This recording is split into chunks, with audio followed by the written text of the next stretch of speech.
I really shouldn't be showing you this. I found these tapes a week ago in a lost archive, and I thought it was just a story. A very, very sick story. But it's not. And I think watching them has consequences.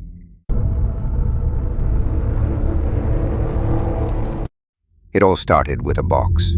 Just a plain cardboard box, sealed with yellowed tape, tucked away in the sub-basement of the Municipal Records building where I work. The label was barely readable, written in a spidery, panicked hand. Horror script, "Do not watch." Now, as an archivist, my whole job is to preserve things, not to listen to cryptic warnings. I figured it was a screenplay, maybe some forgotten local film project from the 80s.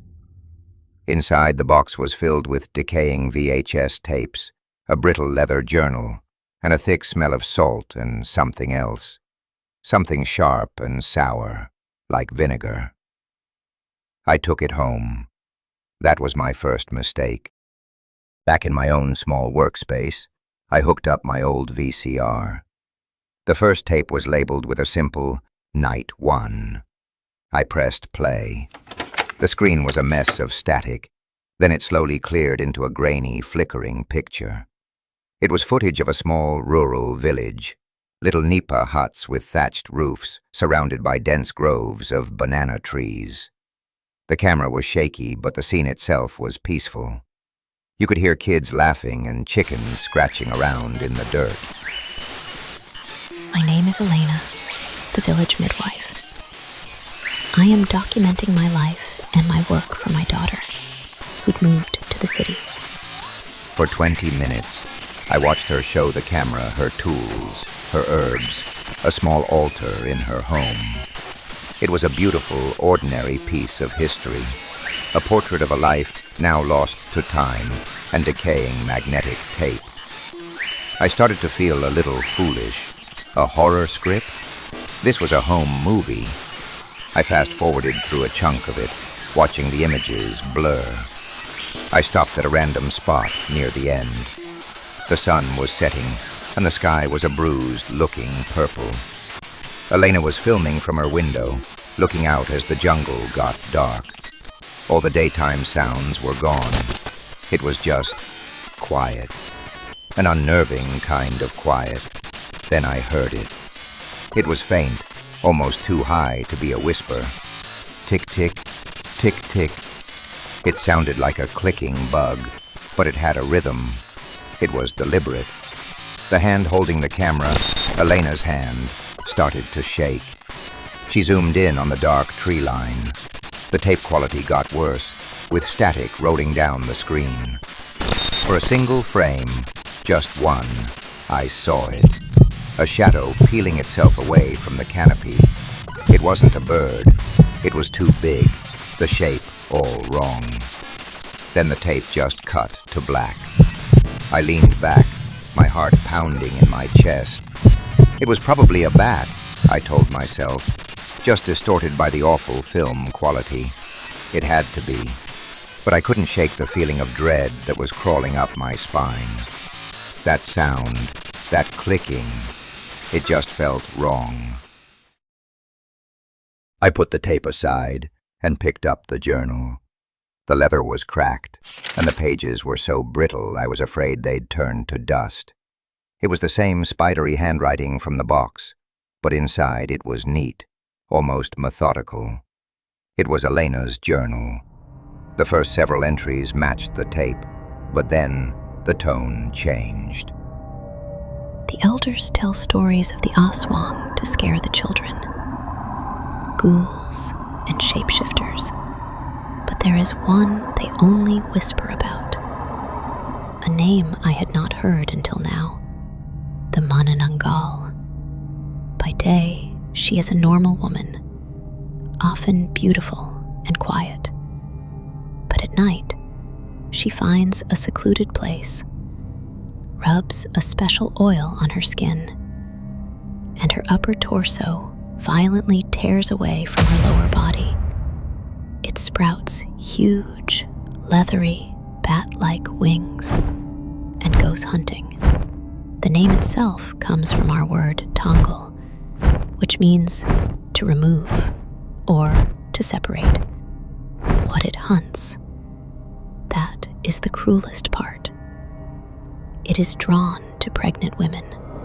It uses a long, needle-thin tongue to pierce through the roofs of our homes and suck the life from the unborn child. As a midwife, my life is to bring life into this world. This thing is its perfect, cruel opposite. Its greatest weakness is its own separation. The lower half, left behind, is helpless. If you can find it and sprinkle salt, crushed garlic, or ash on the exposed flesh, the top half can never reattach. It will be destroyed by the first rays of the sun. The elders also say a blood moon gives these creatures immense power. A terrible omen.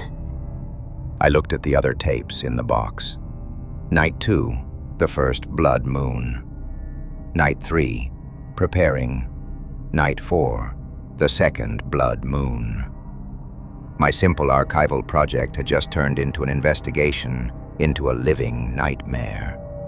Before I show you what happened next, I have to ask, what would you have done? Would you keep watching, or would you destroy the tapes? Let me know in the comments below, because I'm not sure I made the right choice. My hands were shaking as I put in the second tape. Night 2, the first blood moon. The footage was dark, lit only by the creepy, reddish glow of an eclipsed moon. You could feel the tension. The windows are sealed with salt. The garlic is hung. Anissa is with me. She is so close to term. The tick-tick sound is back. Louder now. More aggressive. It's on the roof. Right on top of us. Elena, I can hear it. It's on the roof. It knows I'm here. Please, make it go away. Suddenly a scraping sound from the ceiling. A thin, dark line, like a wire, snaked down through the thatched roof. It was the creature's tongue. It writhed in the air, searching. Get back. Get away from her. Elena grabbed a big knife, a bolo, and slashed at it. The tongue shot back up with a wet, sickening sound. Anissa shrieked. The camera fell, pointing up at the ceiling, capturing the terrifying drumming of wings as the monster took off. The tape kept rolling, but the rest was just the muffled sounds of crying and praying. I ejected it, my own breathing ragged and loud. My office didn't feel safe anymore. I thought I heard a noise from the hallway, a faint clicking. Tick, tick. No, it was just the house settling. It had to be. I got up and walked to my window. My apartment overlooks a small wooded park. The moon was full and bright. For a split second, I saw a shadow pass over it, huge, and it moved way too fast. I slammed the curtains shut, my heart hammering against my ribs.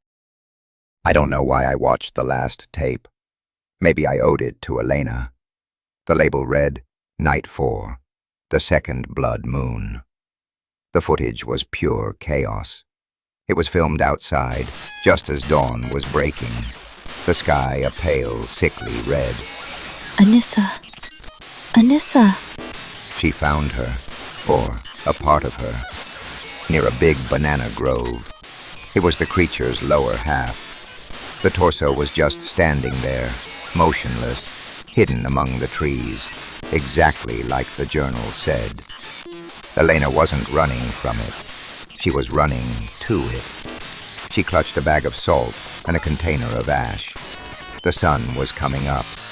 The tick-tick sound started again, frantic.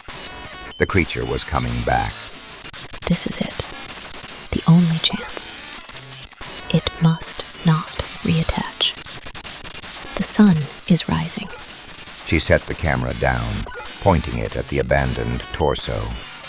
She threw handfuls of salt and ash onto the exposed flesh, chanting. A shadow fell over the clearing. The Manananggal dropped from the sky, more horrific than I could imagine. A woman's torso, entrails dangling, attached to massive, leathery wings. Its face was a mask of pure fury. It shrieked and lunged at Elena. The camera was knocked over. The screen became a screeching blur of sky, trees, and flashes of the monster. I could see Elena fighting with her bolo. I heard the wet, tearing sound of flesh. I heard her scream, one final, gut-wrenching cry of defiance and terror. And then, static. The tape was over. Silence. The tape ended, but the sounds are still in my head. The shriek, the wings. The name of the creature feels like a curse on my tongue. Manananggal. I haven't slept. The box of tapes is sitting in the corner of my room, and I feel watched. Every creak of the floorboards, every shadow that flickers, I think it's her. I thought finding this script was a great discovery. It feels more like an infection, a story that, once you see it, can't be unseen. A curse passed from a forgotten village to a dusty archive, and now to you. I don't know what happened to Elena. The journal ends right there. The tapes are all I have.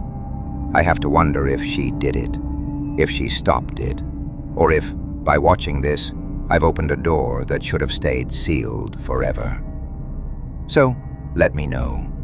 Have you ever found something that felt like it was never meant to be seen? I hope not, because I don't think I can be the only one who knows about this. I can't be the only one who's watching the sky at night.